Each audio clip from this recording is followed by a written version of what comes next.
आदाब, सत श्री अकाल।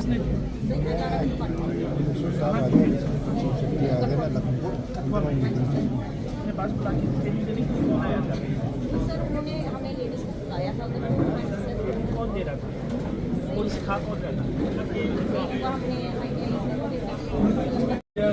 बच्चे तीन महीने में लगता है 3 महीने में हो जाता है सब खुद खाएगा किसी को देगा पड़ोस को देगा हर तरीके से अच्छी चीज़ है एग्रीकल्चर लेकिन ठीक है। हमारे वर्दी चीफ एग्रीकल्चर ऑफिसर की डायरेक्शन से गाइडेंस से हमारा टारगेट है कि बजट का टारगेट है just like Google and smartphone.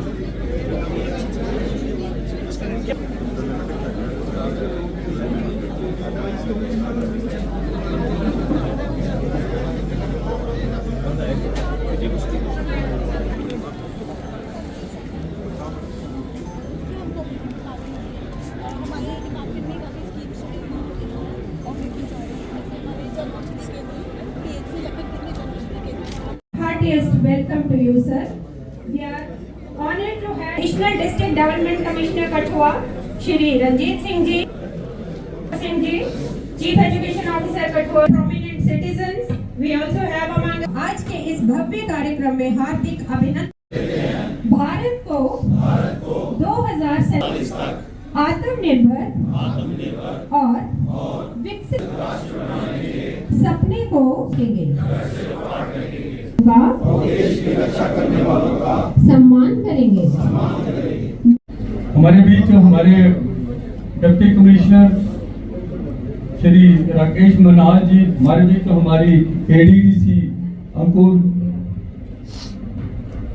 हमारे एडिशनल एसएसपी और एडीसी साहब, प्रोत्साहित होने वाली बात है। और हमारे लिए बड़ी खुशी की बात है कि आज जिस तरह से हमारी जो जम्मू कश्मीर का माननीय एलजी साहब का जो एडमिनिस्ट्रेशन है उसके द्वारा जो इनिशिएटिव लिए गए हैं और जिस तरह से आज गवर्नेंस जो है वो हमारे डोर स्टेप में, एक समय था कि हम दफ्तरों के चक्कर लगाते थे, लेकिन आज देख रहे हैं कि आप अलग-अलग जो प्लेटफॉर्म्स हैं जिसमें हमारे ब्लॉक लीड्स हों, जिसमें हमारे आउटरीच प्रोग्राम हो, या इस तरह के जिस तरह से विकसित भारत जो यात्रा का एक क्रम चल रहा है उसके तहत जो है आज हमारे बीच में हमारे उच्च अधिकारी हमारे बीच में आ रहे हैं। तो सरकार की स्कीमें जो है अलग-अलग स्कीमें हैं उनको भी हमें बताया जा रहा है। और करण कुमार अभी है और ब्लॉक बलिंग जो बॉर्डर क्षेत्र में बढ़ता है सर, और बॉर्डर एरिया की काफी सारी प्रॉब्लम हैं और उसमें से काफी सारी हल भी हुई है। जब से हमारी सरकार आई है काफी सारे मसलों पे काम हो रहा है और हमारे जो बॉर्डर में जो रिजर्वेशन का मसला था वो भी काफी सारे मसले थे, उसमें काम भी हुआ है। रोडों का भी काफी जाम मिशन है और हम चाहते हैं कि हमारे बॉर्डर क्षेत्र के लिए स्पेशल टूरिज्म के लिए कुछ जनाब कर सकते हैं। मेरी 22 पंचायतें हैं सर की बात करूंगा। जो हमारे डिस्ट्रिक्ट लेवल के जो भी इश्यूज है हमारे चेयरमैन साहब और डी साहब मिलकर हम लोग यहाँ पे पिकअप करते हैं और वो ऑलमोस्ट सारे हो जाते हैं। कुछ ऐसे लेवल के जो क्वेश्चंस हैं जो शायद हमें जरूरत है जो हायर लेवल की है, मैं जनाब की तवज्जो देना चाहूंगा उस पर। सर जो हमारा कपैक्स बजट के अमाउंट है, कुछ ऐसे काम हैं जिनके नॉमेनक्लेचर चेंज होने के लिए जा रखे हैं जो डीसी साहब ने भी फॉरवर्ड करे हैं, बट सर उसके लिए कपैक्स बजट अभी तक पैसा रिलीज नहीं हुआ है। वो डीजी बजट साहब के पास पड़ा हुआ है, पेंडिंग है, क्योंकि जनवरी जा रहा है, फरवरी और मार्च 2 मंथ बचे हुए हैं, 1.5 महीना बच गया सर। उसमें जो पैसा है अगर वो टाइमली नहीं रिलीज हुआ तो वो लैप्स हो जाएगा। तो फाइनली सर अगर हो सके तो वो जल्दी से जल्दी रिलीज कराएगा। दूसरा पॉइंट मैं बोलना चाहूंगा सर, पीएमए जो हमारे प्रधानमंत्री आवास योजना की जो ग्रांट्स आती हैं सर, रूरल में अभी भी 1 लाख कुछ हजार के हिसाब से उसको पैसा मिलता है, जबकि आज बिल्डिंग मटेरियल का जो अमाउंट है वो बहुत ज्यादा बढ़ चुका है। जो आम गरीब लोगों अगर हम 1.5-2 लाख रुपए, अगर 2 लाख भी हम किसी को देते हैं तो हम एक कमरा भी नहीं बना पाएंगे। हम अगर हमारे जो सरकारी जेई है अगर हम एक क्लासरूम के लिए पैसा रखते हैं 4 लाख के नीचे सर उनका एस्टिमेट नहीं बनता। तो how come we can suggest और how come we can think कि एक आदमी 1-1.5 लाख रुपए का अपना घर बना लेगा जिसमें कि वो 8-10 लोग रह रहे हैं। सर काइंडली उसको इंक्रीज कराने के लिए जनाब एक सीलिंग ऑफ कैपेक्स बजट ये सरकार का प्रेरोगेटिव है कि हर जिलों पे क्या सीलिंग देगी नहीं देगी, बहुत सारी चीज़ों को देखते हैं। तो उस पर ना आपका कोई वो है, रिक्वेस्ट कर सकते हैं, भी रिक्वेस्ट कर देंगे, बट उस पर कोई हक वाली बात नहीं है कि साहब अगर आज मान लीजिए सब कुछ मिला के 250 करोड़ रुपए मिला तो अगले साल मुझे 500 चाहिए, उस तरह की चीज नहीं है। ज्यादा जरूरी क्या है कि जो पैसा मिला है उसको तरीके से टाइमली यूटिलाइज करके मोटी चीज बना के पब्लिक के पास पहुंचाई जाए, पहली बात है।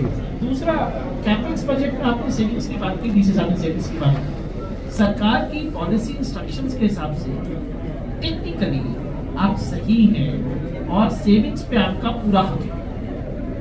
डीसी साहब ने कहा सेविंग्स को रीअप्रोप्रिएट करके नई स्कीमों को डाल के बता दिया है। किसी ने कहा कि निजी की न्यूज आपके पास बजट में पड़ा हुआ है, आपको मालूम है थोड़ी सी हमारी बजट की व्यवस्था है, इसलिए फाइनेंस भी बचाने की कोशिश करता है पैसे को, ये भी करते हैं। बट ये आपका बजट है और उस बजट में जो सेविंग्स है वो आपकी सेविंग्स है और उस सेविंग्स को रीअप्रोप्रिएशन पे नई स्कीमों पे लगाने का आपका हक है। सो उसको आगे ले जाने की जरूरत है। डीसी साहब को भी कहेंगे, मैं भी रहूंगा, मैं संतोष के साथ में फाइनेंस सेक्रेटरी के साथ में बैठ के देखते हैं क्या किया जा सकता है। 100 करोड़ में से कुछ जगहों पर ठेके में कॉस्ट कमाई, उससे भी सेविंग हुई। कुछ जगहों पे काम नॉन फीसिबल हुए, चाहे ठेके खराब हो गए, चाहे पे लैंड नहीं मिली, चाहे यूटिलिटी शिफ्ट नहीं हुई, तो उससे भी सेविंग होगी, वो काम नहीं चलेगी। कुछ जगहों पर जो पैसा आपने दिया मन में आया सही या गलत, किसको नहीं करना है, कुछ और चेंज करना है या एक्सटेंड करना है या कम करना है, हर तरीके की चीजों के लिए पुरानी स्कीमों को आपको डील्स में से निकालना पड़ता है। फाइनेंस की मदद से डीसी साहब नहीं कर सकते, हम नहीं कर सकते, और उसके बाद नई स्कीम को उसके हिसाब से चढ़ाना पड़ता है। इसको फाइनेंस ही परमिशन देता है। टेक्निकली कोई प्रॉब्लम नहीं है। हम लोगों ने बार बार कराया हुआ है, मैं अर्बन में था, सब जगह था, म्यूनिसपैलिटी में था, इनको मालूम है, हमने कराया हुआ है। लेकिन थोड़ा सा वो कष्ट वाला काम है, बिकॉज फाइनेंस आसानी से छोड़ता नहीं है। अब अच्छा, उसी तरीके से जैसे बात आई आपकी ट्रेजरी में पैसा पड़ा, किसी ने कहा ट्रेजरी पे पैसे पे पूरा हक है आपका, ठीक है, सिर्फ समय की बात है, आज नहीं कल, कल नहीं परसों। आपके घर में भी कई बार तनख्वाह आनी होती है, कोई बिल पेंडिंग हो जाता है, तो आप कहते हो तनख्वाह आई तो समय दे देंगे। इसी तरीके से हर मंथ में फाइनेंस को, गवर्नमेंट को पैसे आते हैं, मिलते हैं, कुछ इंटरनल आते हैं, कुछ ग्रांट्स में आते हैं, उसके हिसाब से आपकी ट्रेजरी से पैसा निकल जाएगा। उसके